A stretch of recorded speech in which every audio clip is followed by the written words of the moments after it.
Hi everyone, I'm Dan Kaplan, Executive Editor of SC Magazine. Sitting beside me is Roy Zisapel, who is the CEO of Radware. Roy, thanks for coming into the office and talking to us. Thank you very much.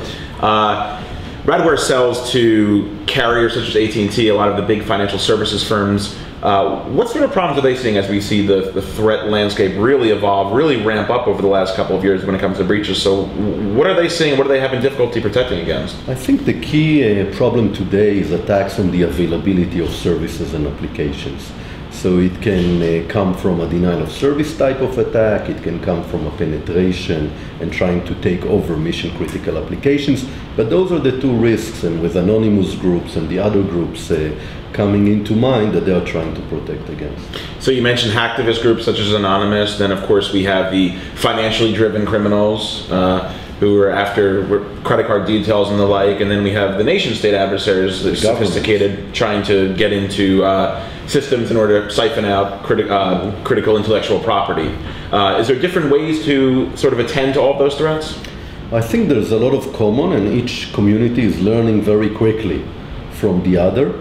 And I think obviously the governments are much more targeted in their campaigns. Some of the financial motivation and the activism are more broad in their capabilities, but definitely there's a lot of commonality between the attempts. Yeah, you mentioned protecting applications, and what the criminals will do is they'll use a bevy of vectors in order to get in, whether it's launch denial of service attacks, maybe to distract, and then some try to take low and slow attack to penetrate, password brute force guessing to take over accounts, and so on. So they try different ways to get in, essentially, or to distract? Correct, and all of that simultaneously, and that's what we call a multi-vector attack. They are not going to limit themselves to a single type of technology or a single application. They are going to use, like in a regular war, multiple ways of attacking.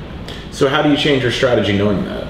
So definitely you need a very comprehensive attack mitigation strategy. It's not enough to rely on my firewall or on my IPS. You need to be able to map all the different threats, from volume-based attacks like denial of service you mentioned to very specific intrusions, and see that you have a coordinated attack mitigation system that can really in real time block that. The second component is that beyond technology you need the people, the capability to respond to an attack. And here either you have it in company, in your enterprise, or you need to be able to source it from external parties. We see a lot of these threats, at least these really sophisticated, well-funded ones, getting by, not getting detected. You had mentioned to me off camera that it's important to profile your network, understand the behavior of your users and how the systems are operating in order to detect suspicious activity? Exactly. So, there are multiple sources that you can learn from about new types of attacks coming. You need intelligence, so in that case you need to listen in to all the attackers' rooms and forums and so on to know what's coming. You need all kinds of global intelligence systems, like reputation-based systems, in order to understand patterns and what they're using out there.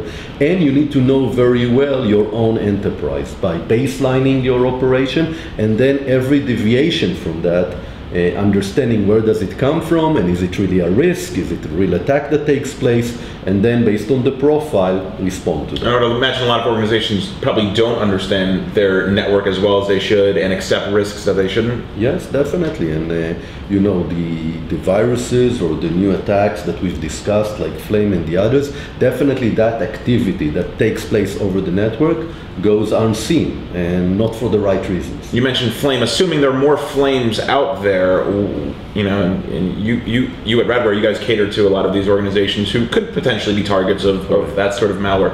What do you need to do? So I think a key piece of your security capabilities must be this network and application behavioral analysis.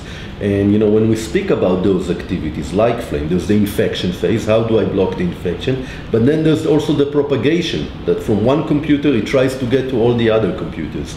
Behavioral analysis allows you to block both ways. But even if you were not able to block the infection because someone came with a USB directly to the computer, there's a lot you can do on the propagation, finding out something very strange goes in your enterprise and really block it in real time and isolating the incident. Yeah, so in today's day and age, you really need to evolve some of these strategies and get pretty serious about it. Definitely, and I think technologies that we've used over the past 15 years or 20 years, like firewall and antivirus, are outdated today. And like the hackers are updating their ways, definitely the defense team needs to update their ways. The traditional is not necessarily passing the muster anymore. Roy Zisapel, CEO of Radware, thanks for coming to the office and talking about all the threats we're seeing. Thank you, Dan.